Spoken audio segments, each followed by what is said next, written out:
Oke guys, sebelum kita mulai ada baiknya dibantu like video ini, dan bagi yang baru bergabung silahkan tekan dulu tombol subscribe dan aktifkan loncengnya.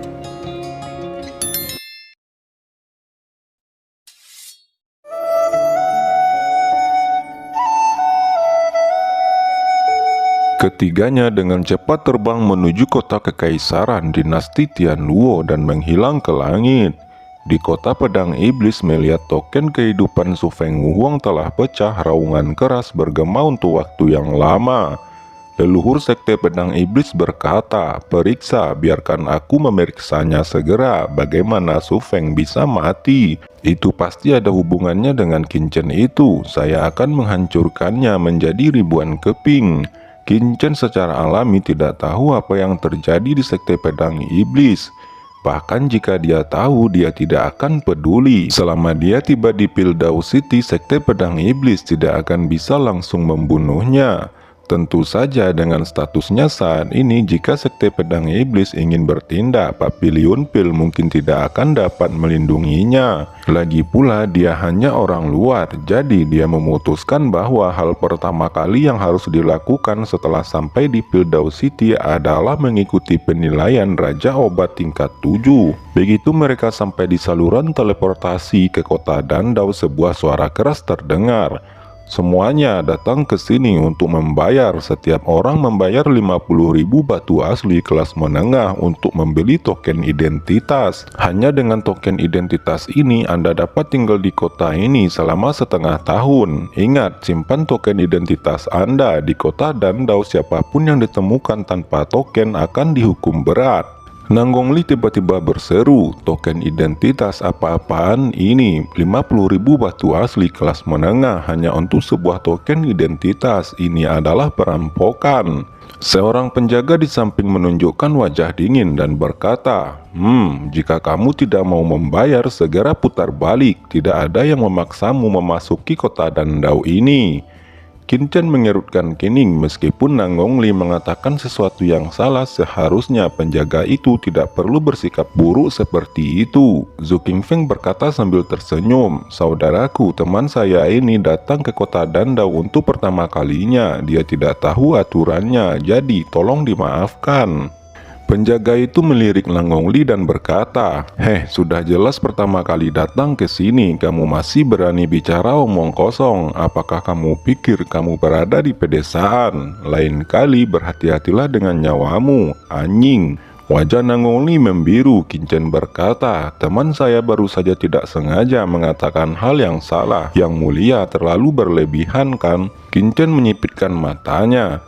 "Kenapa kamu tidak terima?" tegas penjaga itu. Matanya melotot dan hawa dingin menyeruak ke tubuhnya. "Shao Chen!" Nanggongli buru-buru meraih Kincen dan kemudian berkata kepada penjaga itu, "Saudaraku, aku telah sembrono sebelumnya. Tidak masalah, kami akan segera membayar." Penjaga itu berkata, "Saudaraku, siapa saudaramu? Apakah Anda memenuhi syarat?" Penjaga itu berkata dengan jijik. Kincen tampak dingin dan berkata dengan marah, "Kamu terlalu berlebihan." Kincen tidak bisa menahan diri lagi. Dia menamparnya secara langsung. Penjaga itu sangat marah. Dia berteriak, "Nah, kamu berani melakukannya, kamu mencari kematian." Dan pada saat yang sama dia menarik pedang di pinggangnya, tetapi dia menemukan bahwa dia benar-benar tidak dapat bergerak dan dia hanya bisa melihat telapak tangan Kincen menamparnya lagi, membuat seluruh sosoknya terbang dan jatuh dengan keras ke tanah. "Kamu!" Penjaga itu memandang Kincen dengan marah, tidak dapat berbicara untuk waktu yang lama dan matanya penuh amarah dan ketakutan. Para penjaga lainnya mengepung trio Kincen dan tidak memberi Kincen dan yang lainnya kesempatan untuk berbicara sama sekali. Mereka mengeluarkan senjata mereka satu persatu dan tidak peduli tentang apa yang terjadi, siapa yang benar dan siapa yang salah, dan mereka berani menjadi liar di kota Dandau. Kincen menggedor para penjaga ini dan mereka jatuh ke tanah satu persatu, mengerang kesakitan dan senjata di tangan mereka berserakan di tanah. Hanya dalam selusin napas lebih dari 10 raja bela diri tahap awal semuanya tergeletak di lapangan dan tidak satupun dari mereka yang bisa berdiri teguh. Komandan penjaga datang dan langsung berteriak, "Nak, berani liar di kota Dandauku, kamu mencari kematian." Seekor bayangan beruang raksasa muncul di atas kepala pria kuat ini. "Komandan, tolong kami!" ujar banyak penjaga yang tergeletak di tanah berteriak dengan penuh semangat. Mata mereka penuh kegembiraan. Sebuah tinju besar komandan penjaga itu meledak. Qin Chen juga melancarkan pukulan. Duar! Kedua pukulan itu bertabrakan dan mengeluarkan raungan yang menakjubkan. Qin Chen tidak bergerak, tetapi komandan itu mengerang kesakitan. Dia terbang terbalik sejauh ratusan meter dan jejak darah tumpah dari sudut mulutnya. Kerumunan gempar dan semua orang tampak konyol. Mereka saling berbisik. Dia hanya seorang pemuda berusia 20-an, tapi yang dia hadapi adalah Wang Yong, pemimpin aula teleportasi ini. Para pejuang yang sering datang ke kota Dandau tahu bahwa meskipun pemimpin aula teleportasi bukanlah master yang tak tertandingi, itu bukanlah sesuatu yang bisa dipegang oleh orang biasa. Setidaknya itu adalah Raja Bela Diri tingkat 7 yang terbaik di antara penjaga itu. Kekuatan tingkat kaisar mana yang telah mengembangkan seorang jenius yang begitu menakutkan? Di sisi lain, Qin Chen berkata, "Apakah kami yang menjadi liar? Jelas bahwa orang-orang Anda telah memandang rendah orang dan mempermalukan kami. Apakah kami yang harus disalahkan?" Melihat keraguan Wang Yong, penjaga itu buru-buru berkata, "Tuan, kami tidak merendahkan siapapun, tetapi orang-orang ini telah menghina kota Dandau terlebih dahulu." Zhu Qingfeng menyela, "Sungguh lucu, apakah mungkin bagi kami menghina kota alkimia? Orang tua ini adalah seorang alkemis, bagaimana mungkin kami akan menghina kota ini? Anda yang terlalu berlebihan." Pemimpin Wang Yong tercengang dan berkata, "Apakah Anda juga seorang alkemis?" Zhu Qingfeng tampak bangga lalu mengeluarkan lencana alkemisnya dari tubuhnya dan berkata dengan bangga, "Buka matamu dan lihatlah." Wang Yong bergumam, "Lencana alkemis peringkat 6. Ternyata orang ini memang benar adalah seorang alkemis. Tidak heran dia begitu sombong. Tapi itu hanya alkemis peringkat 6 juga berani menjadi begitu merajalela. Bahkan jika Anda seorang alkemis peringkat 6 kecil, biarkan aula penegak hukum Dangi datang dan mendisiplinkan Anda." Wang Yong tidak takut. Tepat ketika Wang Yong ragu-ragu, seorang pria parubaya berjalan keluar dari kerumunan dan berkata, "Ada apa ini?" Wang Yong buru-buru berkata dengan hormat, "Ma Bing yang bertanggung jawab." Ma Bing langsung mengambil lencana itu dan bergumam, "Zhu Qingfeng, mungkinkah dia?" Ma Bing terkejut dan sebuah ide tiba-tiba muncul di benaknya.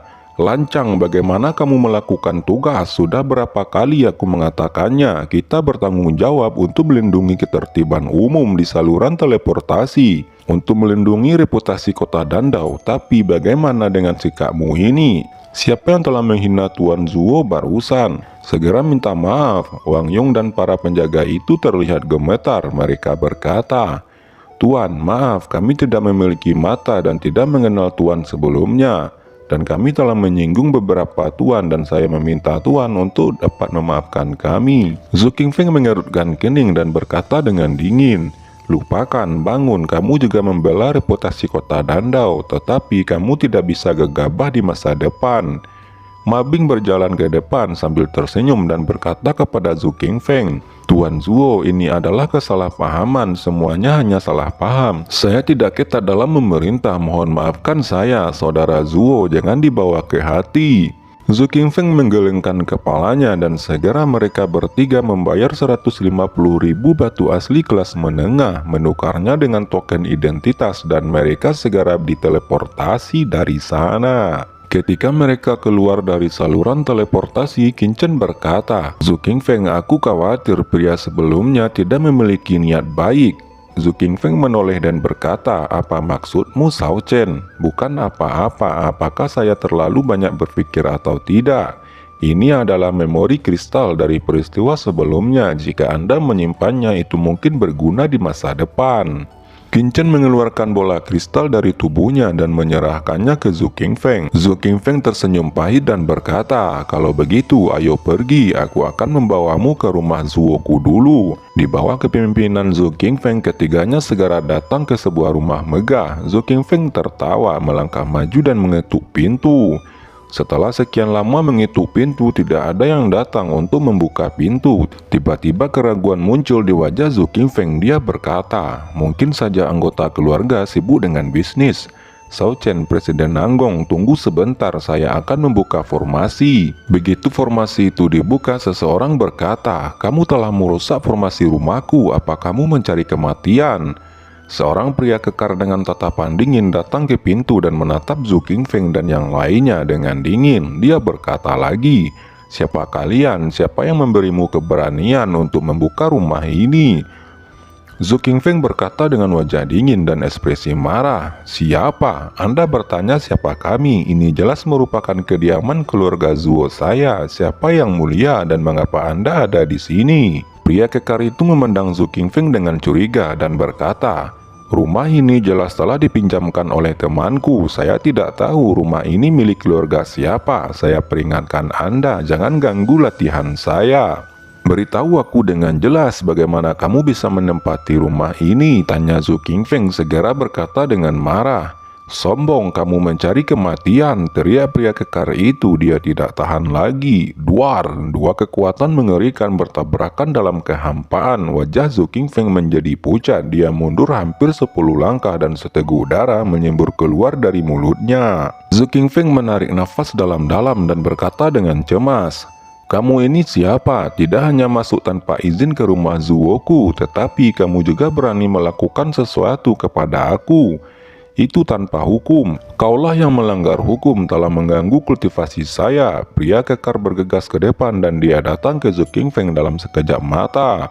Kulit Zhu Qingfeng berubah drastis, kekuatan lawan jauh lebih unggul darinya dan dia tidak dapat menghindarinya. Qin Chen tidak repot-repot melihatnya lagi, mengguncang sosoknya langsung melambai ke pria kekar dan meraihnya. Ketika pria kekar melihat gerakan Qin Chen, dia merasakan krisis yang tidak dapat dijelaskan. Wajahnya tiba-tiba berubah dan dia meraung sambil membentuk perisai pertahanan. Kalian beraninya mengeroyok. Qin Chen mencibir mengabaikan kata-katanya. Perisai esensi sejati yang ditampilkan pria kekar itu tiba-tiba hancur seperti gelembung sabun.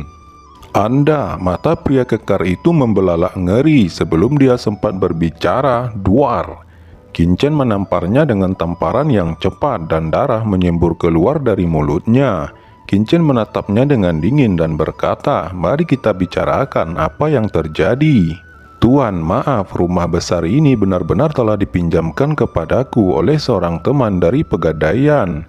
Zhu Qingfeng berkata, di mana keluarga Zuo yang lainnya? Pria kekar itu menjawab, saya tidak tahu, tetapi saya pernah mendengar bahwa keluarga ini dalam keadaan kacau. Jadi mereka menggadaikan rumah ini untuk membayar hutang dan kemudian pindah ke tempat lain. Adapun kemana perginya saya tidak tahu. Pria kekar itu berkata dengan gemetar. Zhu Qingfeng menghela nafas lega di dalam hatinya, tetapi sebenarnya dia masih cemas.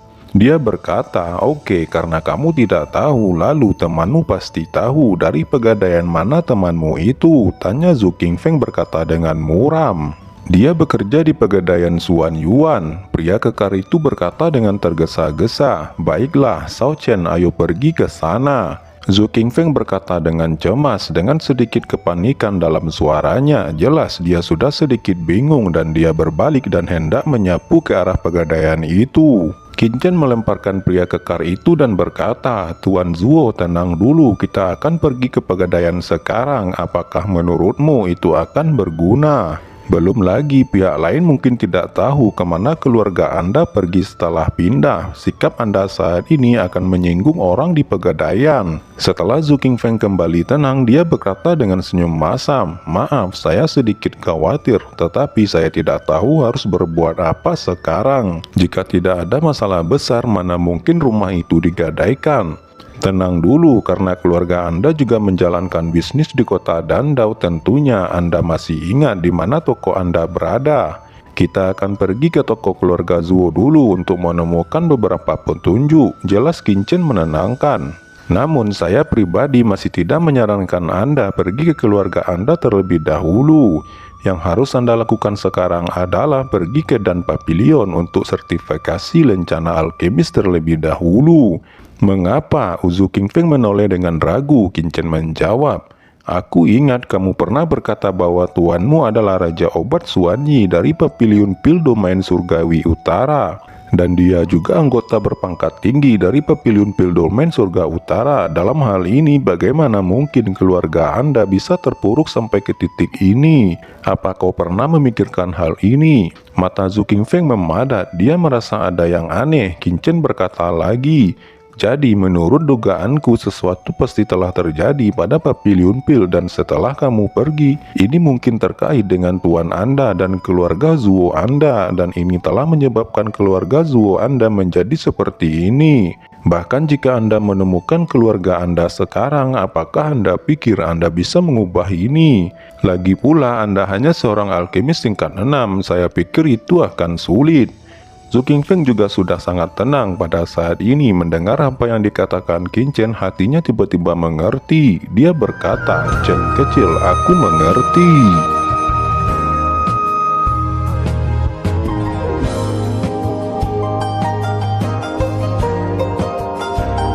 Oke teman-teman, terima kasih sudah menonton. Jangan lupa like, komen, dan subscribe.